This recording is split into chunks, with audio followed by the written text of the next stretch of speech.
بہت ہی خیال پرست لوگ تھے، توہم کے، یعنی کہا جاتا تھا کائنات ایک بھینس کے دو سینگوں پر ہیں، اور جب بھینس ہلتا ہے تو زلزلہ آتا ہے، اس طرح کی توہم پرستی تھی۔ لیکن اسلام نے آ کر ان سب کو مٹا دیا کہ تم علم کی بنا پر، عقل کی بنا پر تم فیصلہ کرو۔ لہٰذا روشن خیالی یا تحریک تنویر، جسے یورپ والے مانا لیتے ہیں، اگر اسلام کی تاریخ میں دیکھا جائے تو جب سے اسلام یعنی 1400 سال پہلے اسلام اس بات کو بیان کر چکے ہیں کہ یورپ 300 سال پہلے اس بات تک پہنچی ہے، تو آپ خود اندازہ کر سکتے ہیں۔ تو انلائٹمنٹ کی جو یہ لوگ تعریف کرتے ہیں وہ یہ کہ انلائٹمنٹ کے بارے میں یورپ والے کہتے ہیں کہ یہ ایک فکری اور ثقافتی تحریک ہے جو 16ویں صدی سے 18ویں صدی تک جاری رہی، جس میں ان لوگوں نے یہ سمجھانے کی کوشش کی، دیکھو انسان کے پاس عقل ہے، اور عقل میں وہ صلاحیت ہے کہ وہ صحیح اور غلط کو، سعادت اور فلاح کو، ظلم اور ستم کو، اچھائی اور برائی کو، عدل و انصاف کو سمجھ سکتی ہے۔ جب عقل میں یہ صلاحیت ہے تو پھر ہمیں کوئی دوسرے بتانے والے کی کیا ضرورت ہے، چاہے وہ بتانے والا دین ہو، خدا ہو، پیغمبر ہو، کلیسا ہو، پوپ ہو، ماں باپ ہو، کوئی دوسرا ہو۔ جب خود ہم انسان کے اندر سب کچھ سمجھنے کی صلاحیت ہے تو ہمیں دوسرے کی کوئی ضروری نہیں ہے۔ یعنی وہ لوگ کہتے ہیں دین اور خدا و پیغمبر اگر وہ باتیں بیان کریں جو میری عقل میں آتی ہے تو پھر عبث ہے، جو میری عقل سمجھ رہی ہو اس کو دوبارہ بتانے کی کیا ضرورت ہے۔ اگر وہ ایسی باتیں کرتے ہیں جو میری عقل میں نہیں آتی تو ہمیں ایسی باتوں پر کیوں عمل کرنا جو عقل کے خلاف ہوں۔ اس طرح کے استدلال پیش کر کے لوگوں کو قانع کرنے کی کوشش کی اس زمانے کے کلیسا کے خلاف، یعنی ان لوگوں نے صاف صاف معنوں میں کلیسا کی مخالفت میں سارے ادیان کا انکار کر دیا، سارے دین کا انکار کر دیا، اس میں اسلام بھی آتا ہے۔ تو شاید اور ہم مسلمانوں سے آج کہہ رہے ہیں کہ اسلام بھی ایک طرح کے روشن خیالی کے خلاف ہیں، لہٰذا اسے بھی بدلنا چاہیے اور اس میں بھی اصلاح کی ضرورت ہے۔ اس طرح کی فکریں وجود میں آئی ہیں۔ تو ان لوگوں نے انلائٹمنٹ کے بعد جو واقعات پیش آئے وہ اس طرح، ان لوگوں نے اس عہد اور پیریڈ کو عہد عقلیت بھی کہا گیا، یعنی سب کچھ عقل کے بلبوتے پر، عقل کو ہی میلاگ و معیار قرار دیا۔ دوسری چیز ان لوگوں نے کہا کہ یعنی ان لوگوں نے عقل اور عقیدے کے درمیان جنگ چھیڑ دی۔ تحریک تنویر میں، روشن خیالی میں عقل کے درمیان اور عقیدے کے درمیان جنگ ہو گئی، war between faith and reason ہو گئی، جس کے نتیجے میں کیا ہوا، یورپ کے معاشرے میں یعنی اس پیریڈ میں عقل یعنی ریشنلزم یا ریزن مسیحی عقائد بلیف اینڈ فیتھ پر حاکم ہو گئے، اور ان عقل پرستی نے یا عقل نے عقائد کو شکست دے دی، اور جس بنا پر آج بھی یورپ میں کیا ہوا، آج تک یورپ میں مذہب محض ایک روایت، ٹریڈیشن بن کر رہ گیا، اور سائنس اس کی جگہ مذہب بن گیا ان کے لیے۔ مذہب سے مراد ہوتے چلنے کا راستہ۔ اب آج جو وہ چل رہے ہیں، جو سائنس بتائے، جو عقل بتائے، اسی راستے پہ چل رہے ہیں، لہٰذا ان کا مذہب کیا بن گیا، سائنس اور عقل بن گیا، اور سائنس اور عقل پہ ہی بھروسہ کرنا شروع کر دیا۔ سائنس اور عقل جو انہیں بتائے اس پہ عمل کرنا شروع کر دیا، جو ان دونوں میں نہ آئے، جو سائنس اور عقل کے خلاف ہو، اس کا انکار کرنا شروع کر دیا۔ خلاصہ بالکل یورپ کے سارے فرنگی لوگ حقیقت میں عقلیت یا ریشنلزم کے پیروکار بن کر رہ گئے۔ نتیجہ کیا ہوگا اس کا؟ جب انسان صرف اور صرف عقل اور سائنس کو میلاگ و معیار حق قرار دیں گے، مذہب کا انکار کر دیں گے، تو نتیجہ کیا ہوگا؟ نتیجہ یہ ہوگا کہ جدید عقلیت اپنے عقیدوں پر سائنس کو مقدم کریں گے۔ جو بھی عقل پرست ہوں گے، جو چاہے وہ مسلمان ہو چاہے غیر مسلمان ہو، جو اس فکر کو مانتے ہیں، جو ریشنلزم بن جائیں، جو یورپ کے معنی میں روشن خیال بن جائیں، انلائٹمنٹ کے مالک بن جائیں، جو صاحب بنے روشن خیالی کا یورپ کے معنی میں ان لوگوں کے یہاں ہے کہ ہم سائنس کو مقدم کریں گے، ہم عقل کو مقدم کریں گے عقیدے پر، لہٰذا ان کے یہاں تقدیر، عذاب کیا ہے، وحی کیا ہے، بعثت بعد الموت، مرنے کے بعد کیا ہوگا، جن کے وجود، ملائکہ کے وجود، یوم القیامت، شفاعت، میزان، ان سب کا یہ لوگ کیا کریں گے؟ انکار کریں گے۔ یہ وہ باتیں جو ہمارے عقل میں نہیں آتی، لہٰذا ہمارے سائنس میں نہیں آتی، لہٰذا ہم ان کو انکار کریں گے۔ درحال کہ ہم مسلمانوں کا یا اسلام کے روشن خیالوں کا کیا ہے کہ جب ان لوگوں نے خدا کو اور پیغمبر کو عقلی دلائل کی بنا پر ثابت کر لیا، تو ہر وہ باتیں جسے خدا نے بیان کی ہیں، ہر وہ باتیں جسے پیغمبر نے بیان کی ہیں، ولو میری عقل میں نہیں آ رہی ہیں، تب بھی ہم اس پر ایمان رکھتے ہیں۔ تو یورپ کے روشن خیالی کے مد مقابل میں اسلام میں جو روشن خیال لوگ مسلمان ہیں، ان کی فکر بالکل الٹی ہے۔ لہٰذا ہم اور آپ کو ان چیزوں پہ بھی تھوڑا سا غور و فکر کرنے کی ضرورت ہے۔ لیکن دیکھیں، میں کچھ جو عقل نام نہاد مسلمان عقل پرست ہے، 10ویں صدی عیسوی کا ایک عقل پسند فلسفی تھا ابو الاعلیٰ المعری، اس نے امام مہدی کا صاف انکار کر دیا۔ اس نے کیا کہا؟ اس نے کہا کہ امام مہدی سے مربوط جتنے بھی احادیث ہیں وہ سب عقل کے موافق نہیں ہیں اور میری عقل میں نہیں آتی، لہٰذا میں امام مہدی کے وجود کا اقرار نہیں کرتا، میں امام مہدی کو ہی نہیں مانتا، نعوذ باللہ۔ اسی طرح آج کے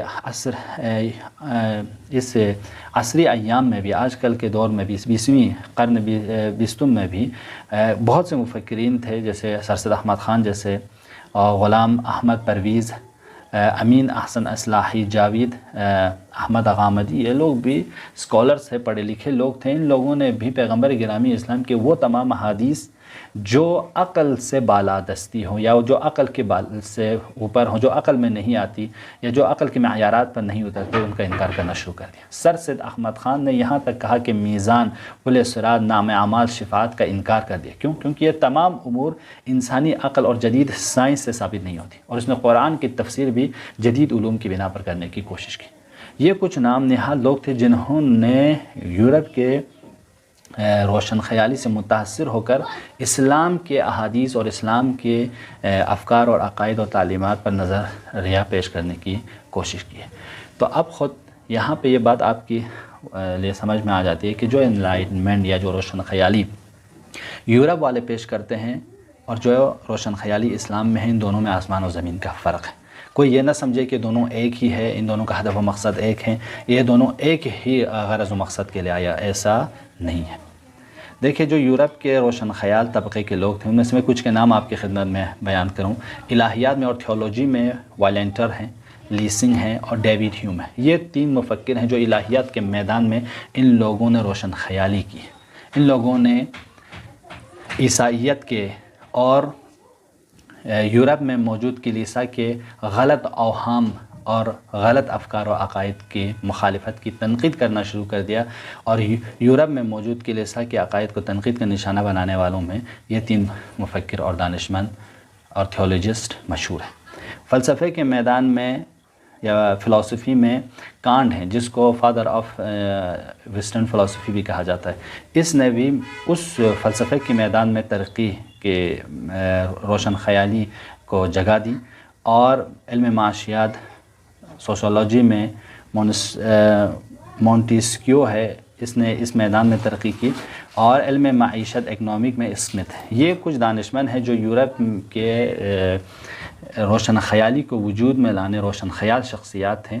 ان لوگوں نے روشن خیالی کی تحریک کے بیڑے کو سنبھالا، روشن خیالی کی تحریک کو آگے بڑھایا اور اس کے دفاع کی، اس کو لوگوں تک پہنچانے کی کوشش کی، لوگوں کو سمجھایا، اور یہ لوگ حاکم ہیں، کامیاب ہیں، اور آج تک یہ لوگ کامیاب ہیں۔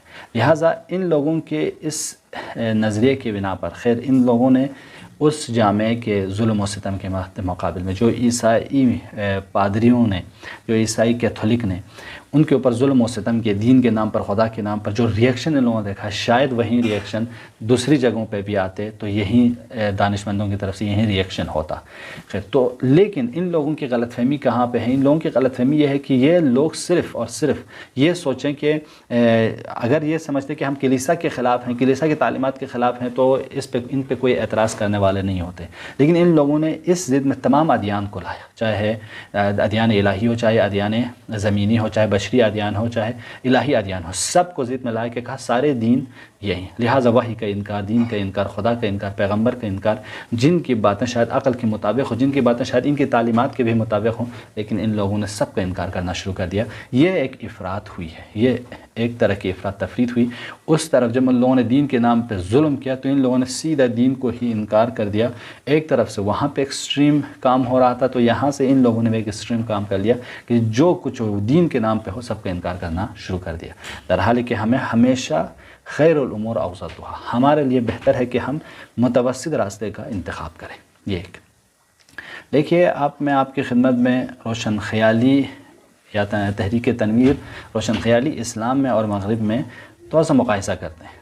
تاریخ کے حساب سے ہم دیکھیں یورپ میں روشن خیالی کی فکر کب آئی؟ 300 سال پہلے، وہ بھی کس؟ اسلامی تعلیمات اور قدیم یونانی علوم اور فلسفے کی بنا پر۔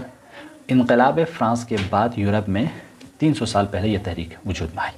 خوب، اسلامی مطلب میں نے پہلے کہا تھا آپ لوگوں کو پہلے کے لیکچر میں کہ اسلام جب آیا اور اندلس میں جب پہنچا تو وہاں کے یونیورسٹیوں میں، وہاں کے دانشکدوں میں یورپ کے لوگ جائے پڑھنے لگے، لکھنے لگے، تو ان لوگوں کے بنا پر وہاں پہ یورپ میں یہ روشن خیالی کی فکر ابھرنے لگی ہے۔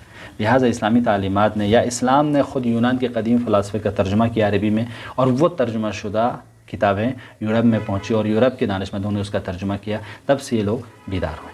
لیکن اسلام میں 1400 سال پہلے قرآن جب نازل ہوا، پیغمبر گرامی اسلام جب آئے، تب سے پیغمبر گرامی اسلام نے لوگوں کے درمیان روشن خیالی کی فکر کو وجود میں لایا۔ دوسری چیز، ویسٹرن غرب میں جو روشن خیالی ہے ان کا اور ایک معیار کیا ہے، ان لوگوں نے صرف اور صرف belief in materialism and reject of spiritualism کہا، یعنی ان لوگوں نے محسوسات پر تو عقیدہ رکھا کہ جو بھی کچھ میٹر ہے، مادہ ہے، سب پہ ہم عقیدہ رکھتے ہیں، لیکن معنویات کا سرے سے انکار کر دیا۔ درحال کہ اسلام نے کیا کہا؟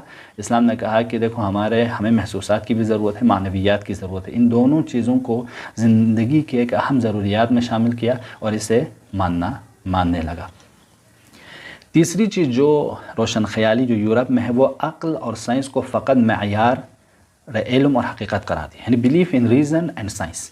ان لوگوں نے صرف اور صرف کہا کہ جو کچھ عقل بتائے اسی کو تسلیم کریں گے، جو کچھ سائنس بتائے اسی کو تسلیم کریں گے۔ اس سے ہٹ کر تمام چیزیں ہمارے پاس خرافات ہیں، ہمارے پاس غیر علمی ہیں، غیر واقعی ہیں، غیر حقیقی ہیں۔ لیکن اسلام نے آ کے بتایا کہ دیکھو عقل بھی ٹھیک ہے، سائنس بھی ٹھیک ہے، وہ بھی معیار علم ہے، لیکن بہت سی باتیں ہمارے سائنس اور عقل سے ماورا ہیں، لیکن وہ حقیقت ہے، وہ ریالٹی ہے، وہی ہے۔ لہٰذا وہی بھی معیار علم ہے، معیار حقیقت ہے، اسے تسلیم کرنا چاہیے۔ اسلام نے اسے بھی تسلیم کر لیا۔ چوتھی چیز جو ہے، ان لوگوں نے ان ساری چیزوں کی بنا پر کیا آیا؟ کہا کہ تمام آسمانی تعلیمات یا سے انحراف اور وحی الہی سے انحراف اور جاہلیت سے نزدیک ہو گئے۔ یعنی جب آسمانی تعلیمات کا انکار ہو جائے تو انسان خود بخود جاہلیت، دور جاہلیت جو رسول اللہ کے زمانے میں ہے، ان سے یہ لوگ نزدیک ہوں گے۔ خب ہم نے 1400 سال پہلے مسلمانوں نے دور جاہلیت سے دوری اختیار کی اور قرآن و سنت سے نزدیک ہوئے اور دور جاہلیت کا پسپا انکار کر دیا۔ تو دور جاہلیت کیا ہے؟ دیکھیں، دور جاہلیت میں مرد اور عورت کے آزادانہ اختلاط تھی، ہم جنس پرستی تھی، یعنی ایک مرد سے شادی کر سکتے تھے، عورت سے شادی کر سکتے تھے، زنا، فاحشہ، عریانی، شراب، جوا، سود، کہانت، حلال و حرام میں اختلاط، حلال و حرام میں کوئی امتیاز نہ ہو، ناچ گانا وغیرہ، یہ سب کے سب اقدار ہیں، ویلیوز تھے۔ کس زمانے میں؟ دور جاہلیت میں۔ ابو جہل اور ابو لہب کے دور جاہلیت کا خاصہ تھی، جسے اسلام نے پسپا کر دیا، جس نے پیغمبر گرامی اسلام نے اپنی آخری دعوت ذوالعشرہ کے موقع پہ کہا کہ ہم نے دور جاہلیت کی تمام کے تمام اقدار کو پاؤں تلے رون دیا ہے۔ لیکن افسوس، آج کے روشن خیالی، یورپ کے روشن خیالی نے اسی دور جاہلیت کو میک اپ کر کے، اس کے دھول کو جھاڑ کر میک اپ کر کے اور دوبارہ زندہ کیا۔ یعنی آج مغرب انہی جاہلی اقدار کو پھر سے کیا کر رہے ہیں؟ جدید تہذیب اور ثقافت کے نام سے زندہ کر رہے ہیں۔ لہٰذا ہم اور آپ اگر ان چیزوں پہ دیکھیں تو کبھی ہم زمان کے لحاظ سے بھی ہم ان کو نہیں مان سکتے، ایڈیالوجی کے حساب سے بھی ہم روشن خیالی جو یورپ میں ہے نہیں مان سکتے، جو اس کے بعد جو امپیکٹ ہو رہا ہے، یعنی تمام تعلیمات وحیانی کا انکار ہو رہے ہیں روشن خیالی یورپ کے ماننے پر، جس کی بنا پر یہ ساری چیزیں آج مرد ہم جنس پرستی ہے، فحاشی ہیں، گناہ ہیں، غیبتیں ہیں، سب کیا ہیں؟ عام ہو رہی ہیں۔ اس بنا پر علامہ اقبال نے کیا خوب کہا؟ سہارا۔ اس لیے علامہ اقبال نے خوب مغربی تہذیب کی مذمت کی، کہا کہ تمہاری تہذیب اپنے خنجر سے آپ ہی خودکشی کرے گی، جو شاخ نازک پہ آشیانہ بنے گا وہ ناپائیدار ہوگا، نظر کو خیرہ کرتی ہے چمک تہذیب ہے حاضر کی یہ صناعی، مگر جھوٹے نگوں کی ریزہ ہے، دنیا کو ہے پھر معرکہ روح و بدن پیش، تہذیب نے پھر اپنے درندوں کو ابھارا، اللہ کو ہے پائے مردی مومن پہ بھروسہ، ابلیس کو یورپ کے مشینوں کا سہارا۔ آج یورپ کی پوری تہذیب ابلیس کی مشینوں پر باقی ہے۔ یعنی ان کی خود تہذیب تو ختم ہو چکی ہے کہ اب مرد مرد سے شادی کرنا، عورت عورت سے شادی کرنا، ہم جنس پرستی، دھوکہ فریب، مادہ پرستی کوئی تہذیب ہے؟ در حقیقت ان کی تہذیب ختم ہو چکی ہے، لیکن ان کی مشینوں کے زرق اور برق کی بنا پر اب تھوڑی بہت چمک باقی ہے، جس کی بنا پر ابلیس کو یورپ کے مشینوں کا سہارا، ابھی ابلیس انہی سہارے کی بنا پر، انہی مشینوں کے سہارے کی بنا پر ہمارے جوانوں کو، ہمارے نئی نسل کو گمراہ کرنے میں مشغول ہے۔ کوشش ہم سب کی ہونی چاہیے کہ ان افکار کو سمجھیں، ان مفکرین کی تعلیمات کو سمجھیں، ان کی نصیحتوں کو سمجھیں، تاکہ ہم اپنے آپ کو، اپنے جوانوں کو اس طرح کی تحریفات سے بچا سکیں۔ امید کرتے ہیں کہ آج کے مختصر سے کلاس بھی آپ سب کے لیے مفید رہے۔ والسلام علیکم ورحمۃ اللہ وبرکاتہ۔